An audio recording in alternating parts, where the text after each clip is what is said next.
I think the secret of my success with observation of many of the faint fuzzies, nebulas, and deep sky objects was that I put this Celestron, or we can use Meade. Meade one is a little bit, I noticed, is too more, shows the secondary mirror too much. But this Celestron one is alright, and if you use Antares, that will be also alright. This focal reducer actually made the field of view wider, so when I'm looking at the faint fuzzies, which are, big, I mean, can be up to 2-3 degrees in the case of the Andromeda galaxy. If you look at with a narrow field of view, you will not see the contrast between the darkness of the sky and the brightness of the faint fuzzies.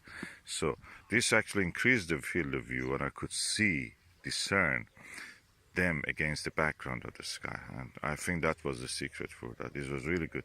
Get a focal reducer to use with. Of course, you can remove this if you want to. For planetary viewing, it probably is better to remove it, or use a Barlow or a low magnification lens, just to see the more details that is visible in the case of the planetary objects like Jupiter and Saturn, which are now in the sky.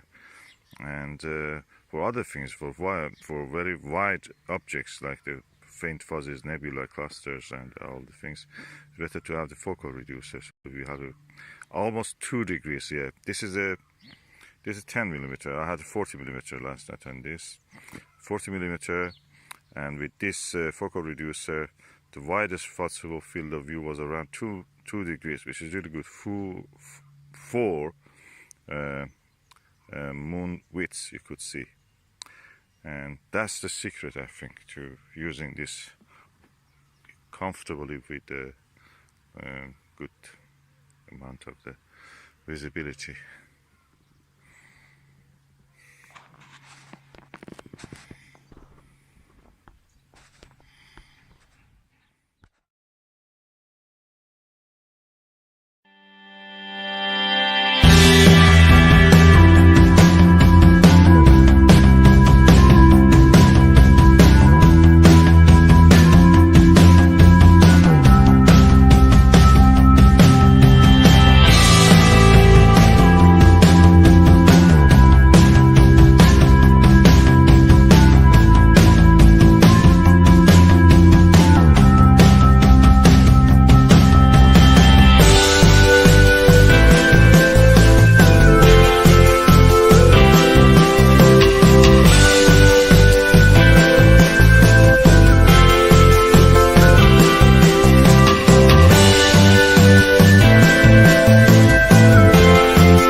is 34 millimeter eyepiece.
What you can see there in the center is the Copernicus crater. To the right of it is the Kepler crater.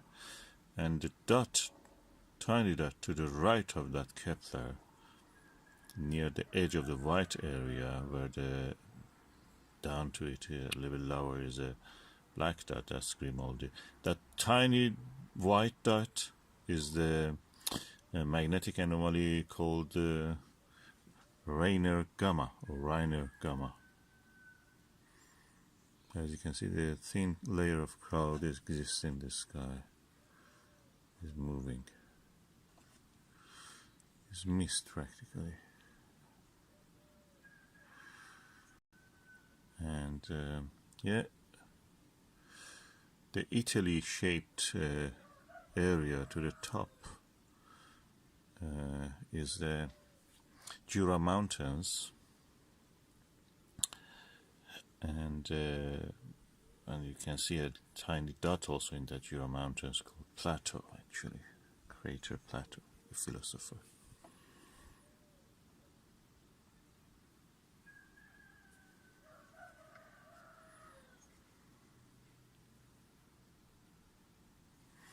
The bright dot to the 2 o'clock in this image, if you imagine the top part is 12 and lower part is 6, at 2 o'clock of the image, in the middle of the, in somewhere in the black patch, the white dot is Aristarchus, and the area around it is Aristarchus Plateau, the volcanic area.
because I'm making it really dark. Than what it is, what it actually should.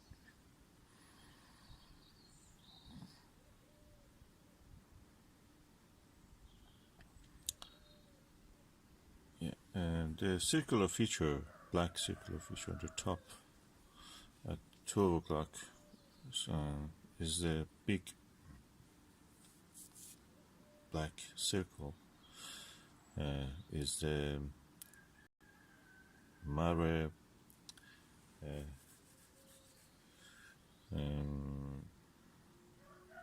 Imbrium, Sea of the Rains, and to the lower part of it, at 7 o'clock of that circle, what you can see is the mountains of the Apennine.